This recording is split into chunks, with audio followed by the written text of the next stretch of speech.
ونی بوټي کو یو اړخته د لوی الله ثنا وایي نو بل اړخته د ځمکې ښایست هم دی. د ونو بوټو د اهمیت اجاګر کولو په خاطر نن محکمه واټر شیډ د مونسون شجرکاری مهم پرانسته وکړه. हमारे ज़िंदा रहने के लिए पौधों का होना बहुत ज़्यादा ज़रूरी है।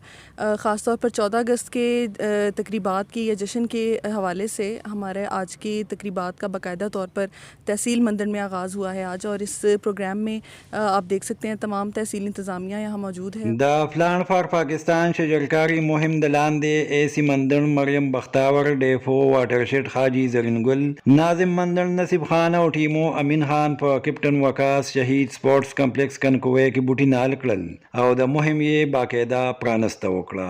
هغوی وایي چې د جشن ازادۍ په دې هفته کې به موږ زیات نه زیات بوټي لګوو او خلکو ته هم دعوت ورکوو چې د جنډو او بیجونو لګولو سره سره کم از کم دوه بوټي نال کړي. دا ونې بوټي د الله تعالی ثنا وي. د دې ملک د بقا دپاره جنګلات انتهایی لازمي دي. موږ له دا پکار ده چې موږ په دې ملک کې زیات نه زیات بوټي ولګو. موږ مختلف پروګرامات یو د هغې دا لومبی پروګرام دی. موږ به مابند کې هم پروګرام دی او د کرکټ دلته کې پرې 13 تاریخ هم پرې سټیډیم کې زموږ پروګرام دی.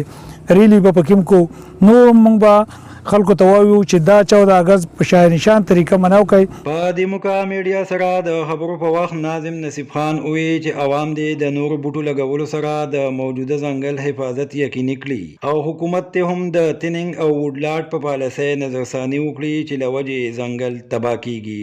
چې تاسو راکوم موس ورکوای نه زما په یقین دا خو ښه ځکه نه ده چې زموږ ځنګل پرې تباه شوی. د مخکې ورځو کې تقریبا کال کېږي چې رسوات نه کسان راغلي وو هغې پکې دونه شي ونې والي چې زما خیال دی 4000 دي که 4.5 ونې پکې هغې والي دي. دا خو د دې علاقې ښکلا ده چې هر بشر کو هغه وړوکی دی کو هغه لوی چې هغه 2 ونې د نن نه شروع کړي او 2 ونې ولګي انشاءالله تعالی چې زموږ د تحصیل مندړ دا به د باغونو یو باغ شي. د یادونې وړ ده چې تحصیل انتظامیې د نن نه د جشن ازادۍ د تقریباتو باقاعده آغاز کړی او په دې تقریباتو کې به په مختلفو مقاماتو کې ونې بوټي هم لګولی شي. عمران بونیری، خیبر نیوز، بونیر.